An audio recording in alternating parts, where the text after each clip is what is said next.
पश्चिमी दिल्ली में लगा कई किलोमीटर लंबा जाम, सड़क पर रेंगते रहे वाहन, लोगों का गर्मी से हुआ बुरा हाल।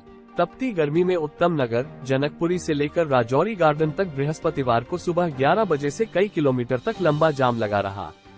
साथ ही पंखा रोड पर भी वाहन रेंग कर आगे बढ़ते हुए नजर आए। मिनटों का सफर करने में लोगों को घंटों लगे। साथ ही धूप में खड़े वाहन चालकों का गर्मी और जाम से बुरा हाल रहा।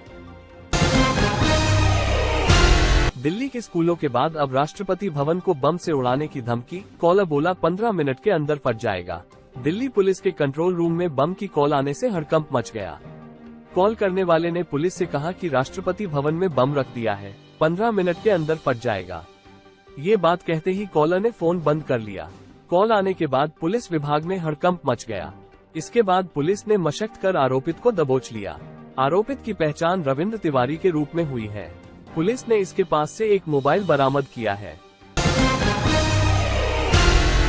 दुबई में फिर लौटी गरज के साथ आफत की बारिश, ऑरेंज अलर्ट के बाद फ्लाइट्स की थमी रफ्तार। संयुक्त अरब अमीरात यूएई में गुरुवार को भारी बारिश और आंधी के कारण कई अंतर्राष्ट्रीय उड़ानें रद्द कर दी गयी। यूएई के राष्ट्रीय मौसम विज्ञान केंद्र के अनुसार देश में आधी रात से भारी बारिश शुरू हुई थी और कई जगह बिजली भी गिरी, जिससे दफ्तर जाने वालों के लिए घर से काम करने और शारजाह और दुबई के स्कूलों के लिए डिस्टेंस लर्निंग के लिए मजबूर होना पड़ा। चंद्रमा की सतह के नीचे है बर्फ का भंडार, इसरो ने कहा ये मानव उपस्थिति बनाए रखने के लिए उपयोगी। चंद्रमा पर पानी की खोज से जुड़े नए तथ्य सामने आए हैं। हाल के अध्ययनों से पता चलता है कि चंद्रमा के ध्रुवीय गड्ढों में पहले के मुकाबले अधिक बर्फ होने की संभावना के सबूत मिले हैं। यह अध्ययन स्पेस एप्लीकेशन सेंटर एसएसी व इसरो के वैज्ञानिकों ने आईआईटी कानपुर, दक्षिणी कैलिफोर्निया विश्वविद्यालय, जेट प्रोपल्शन प्रयोगशाला और आईआईटी आईएसएम धनबाद के शोधकर्ताओं के सहयोग से किया। सुप्रीम कोर्ट के आदेश पर चुनाव आयोग का नया प्रोटोकॉल जारी, ईवीएम के साथ 45 दिनों तक स्ट्रांग रूम में रखी जाएगी एसएलयू। सुप्रीम कोर्ट के निर्देशों के बाद चुनाव आयोग ने सिंबल लोडिंग यूनिट एसएलयू के संचालन और भंडारण के लिए एक नया प्रोटोकॉल जारी किया है, जिसमें सुप्रीम कोर्ट ने आदेश दिया था कि मशीनों को सील करके एक कंटेनर में सुरक्षित किया जाना चाहिए और भंडारण किया जाना चाहिए। अदालत ने कहा कि चुनाव नतीजे आने के बाद कम से कम 45 दिनों तक सिंबल स्टोर यूनिट को सुरक्षित रखा जाए। कोविशील्ड लेने वाले पूरी तरह सुरक्षित, डरने की जरूरत नहीं, आईसीएमआर के पूर्व महानिदेशक ने बताई सच्चाई।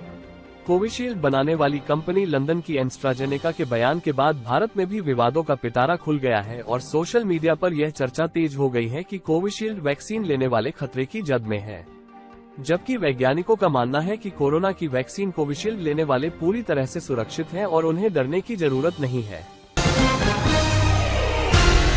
अप्रैल में हुए शानदार जीएसटी कलेक्शन के बाद बाजार में आई तेजी, सेंसेक्स 128 और निफ्टी 43 अंक चढ़ा। आज शेयर बाजार में सुबह से तेजी देखने को मिली है। बुधवार को वित्त मंत्रालय द्वारा बताया गया कि अप्रैल में जीएसटी कलेक्शन ने नया रिकॉर्ड बनाया है। इसके अलावा फेड द्वारा ब्याज दरों में कोई बदलाव के फैसले ने भी निवेशकों की धारणा को बढ़ावा देने में मदद की। बीएसई सेंसेक्स 128.33 अंक या 0.17% चढ़कर 74,611.11 पर बंद हुआ। ये दिन के दौरान ये 329.65 अंक या 0.44% उछलकर 74,812.43 पर पहुंच गया। एनएसई निफ्टी 43.35 अंक या 0.19% बढ़कर 22,648.20 पर पहुंच गया। टीम चयन पर रोहित और अगरकर की प्रेस कॉन्फ्रेंस। टी20 वर्ल्ड कप के लिए भारतीय टीम घोषित होने के बाद चीफ सेलेक्टर अजीत अगरकर और कप्तान रोहित शर्मा ने प्रेस कॉन्फ्रेंस में हिस्सा लिया।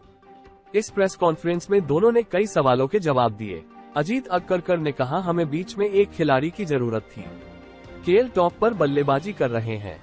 संजू ने अच्छा प्रदर्शन किया है और यहां तक कि ऋषभ पंत भी नंबर 5 में बल्लेबाजी कर रहे हैं।